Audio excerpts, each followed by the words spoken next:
and I wasn't going to let him steal away from me.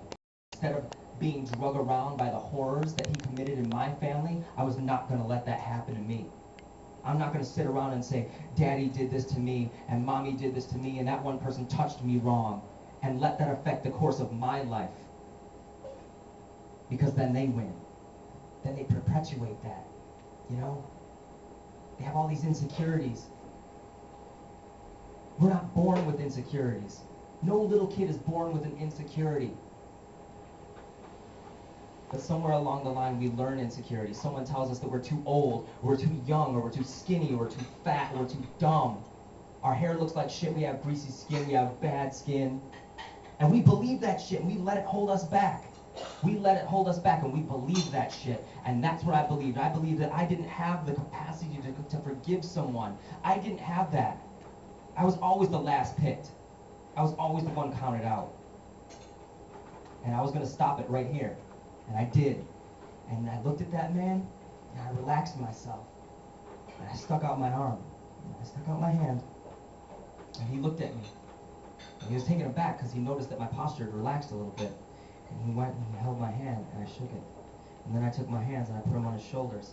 And I looked at him right in the eye and I said, Dad, I want you to take care of yourself.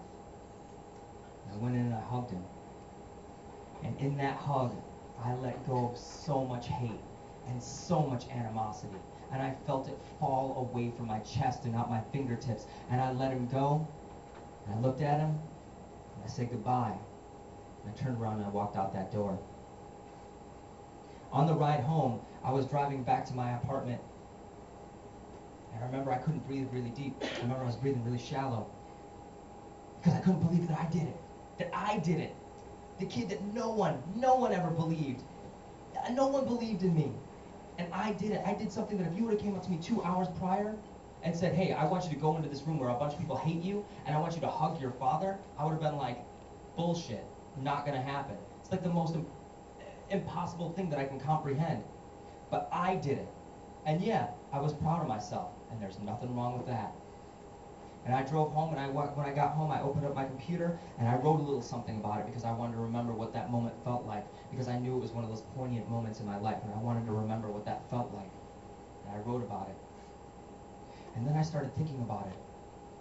I started thinking about why it was so important to me, because I believed in those insecurities that people threw upon me. People, from when you're a child to now, there's so many haters in your life, and there's so many people who feel bad about themselves, so they look to you, and they point their finger at you, and they put their insecurities upon you. I believed that shit. I believed that I was too dumb, and too skinny, and too slow, and I believed that shit. But what if? What if they were wrong? What if those people who threw their insecurities upon me were wrong? But how would I know? How would I know? Because I've been inundated with all of this hate and all these negative things all my life, and some of them sunk in, and I've started to believe them. So how do I disprove those things? And the only way that I know how to do it is by throwing myself in the deep end. And that's what I learned that day, was throwing myself in the deep end.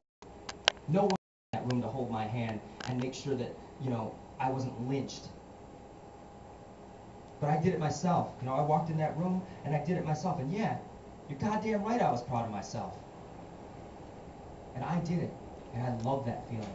And afterwards, I closed my computer and I put my head in my hands and I thought about how amazing that felt and how I wanted to feel like that all the time. And how do I go about that? How do I go about learning more about myself and letting go of those insecurities? How do I do that? So I took out a little piece of paper and I wrote things to do before I die. And it's a little list that I wrote for myself. And every year I put something on that list, and every year I take something on that list. So I'm constantly trying to strive towards something better in my life. And one of the first things that I wrote on that list was Chicago Marathon. Because it's so outside of my character.